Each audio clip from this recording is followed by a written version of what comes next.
निर्मित माया रोम रोम प्रतिवेद कहें। जी हाँ, मैं बात कर रहा हूं भगवान राम के अवतरण दिवस की, जिसके लिए कहा गया है कि इस ब्रह्मांड में निकाय स्वरूप, उस बाल स्वरूप की जब प्राकट्यकरण हुआ तब उनकी रोम रोम का वर्णन करने में वेद भी असक्षम थे।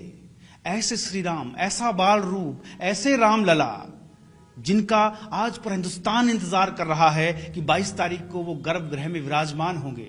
पूरा देश टकटकी लगाए देख रहा है। तो सोचिए, जब भगवान श्री राम का अवतरण माता कौशल्य की गर्भ से हुआ होगा, जब उनका प्राकट्यकरण हुआ होगा, तो करोड़ों सूरज एक साथ दमक रहे होंगे। रामलला का वो स्वरूप आंखों में बसाने वाला, मनोहारी, सबके संकट हरने वाला, मन जहां रुक जाए, कहते हैं कि मन की गति कभी नहीं रुकती, लेकिन उनका बाल स्वरूप इतना अद्भुत था कि एक बार तो मन भी ठिठक जाए। संत महंत भगवान शिव तक उनके दर्शन करने के लिए आ जाते हैं। तो सोचिए, उस बाल स्वरूप की स्थापना होने जा रही है। और गर्व की बात राजस्थान के लिए यह है कि जो 3 मूर्तियां बनी थी, जिसमें बाल स्वरूप के अंदर भाव डाले गए, जान डाली गई, उन 3 मूर्तियों में से एक मूर्ति बनाने वाले राजस्थान से जयपुर के श्री सत्यनारायण पांडे, जी हां, वहीं रहे, वहीं मूर्ति का निर्माण किया।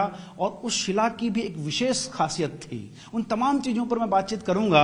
हमारे साथ सत्यनारायण जी हैं। आपका बहुत बहुत स्वागत है टाइम्स नाउ ऑफ भारत में। धन्यवाद धन्यवाद। सत्यनारायण जी, मैं जिस तरीके से बात कर रहा था, एक दोहा भी आता है, भई प्रकट कृपाला दीन दयाला है।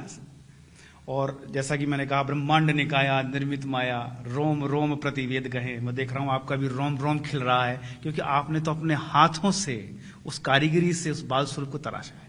हाँ, और यही जो आपका जो ब्रह्मांड निकाया है निर्मित माया रोम रोम प्रतिवेद कहे हैं, और ठुमक ठुमक चलत रामचंद्र बाजत पैजनिया। तो यही ध्यान में रखते हुए कि भगवान जब मिटलाते चलते थे, कैसे चलते थे, 5 साल के जो हमको अवतीत करने के लिए बोला, तो 5 साल का स्वरूप कैसा होगा, कैसा अद्भुत होगा। और वो बच्चा नहीं था 5 साल का, वो भगवान अवतीत हुए थे, वो स्वरूप था। तो मैं जब बनाता था, जब वो उसमें काम करता था, तो अवतरित के रूप में ही बनाता था कि भगवान ऊपर से अवतरित कैसे हो रहे हैं। और जब अवतरित होकर नीचे उतरे, और जब उन्होंने उनके चरण कमल, जब कमल के फूल के ऊपर, और फिर कैसे वो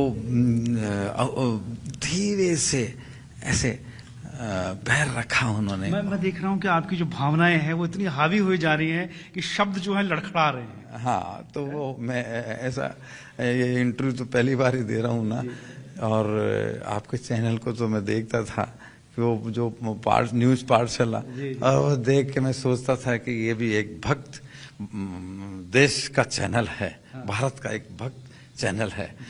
तो बड़ी खुशी है।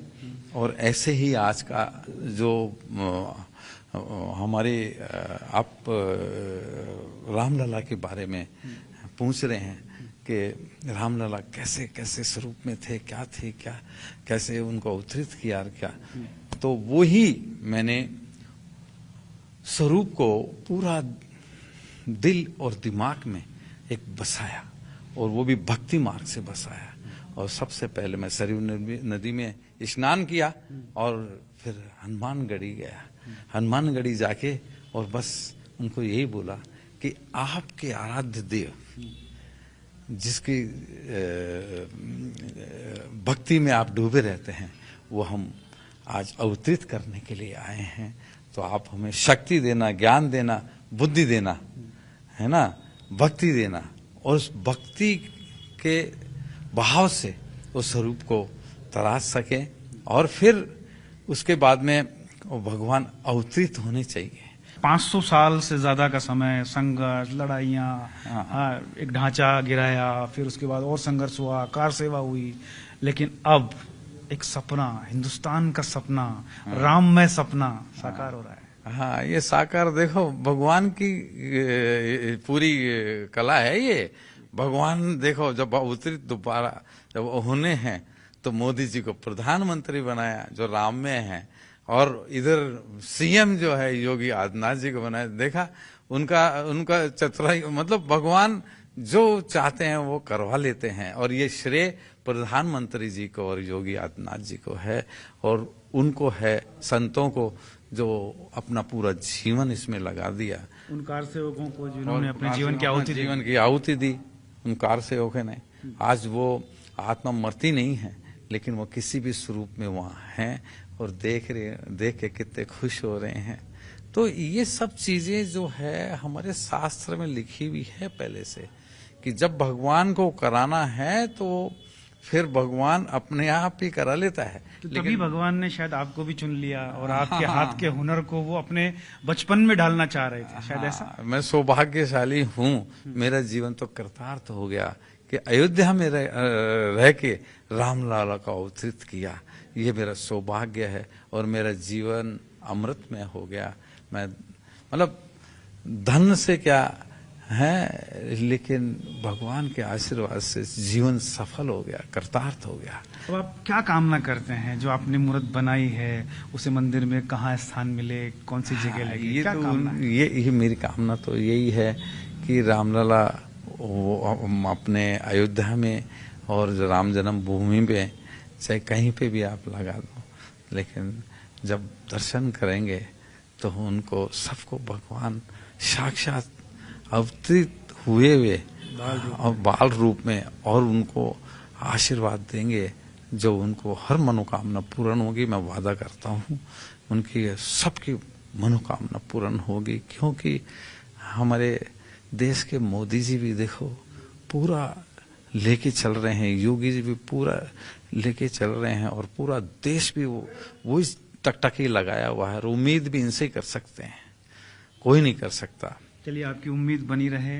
भगवान राम का आशीर्वाद आपको मिला, आपने मूर्त को तराशा, कुछ इस तरह की जो है मूर्त इससे कई करोड़ गुना सुंदर, मासूम, खिलती हुई वो बाल्यावस्था की, वो बाल्यकाल की भगवान रामलला की मूर्त सत्यनारायण जी ने तराशी है। और वो उम्मीद कर रहे हैं कि कहीं भी लगे, अयोध्या में लगे, और उन्होंने कहा कि मेरा जीवन धन्य हो गया कि मैं राम काज के काम आ सका।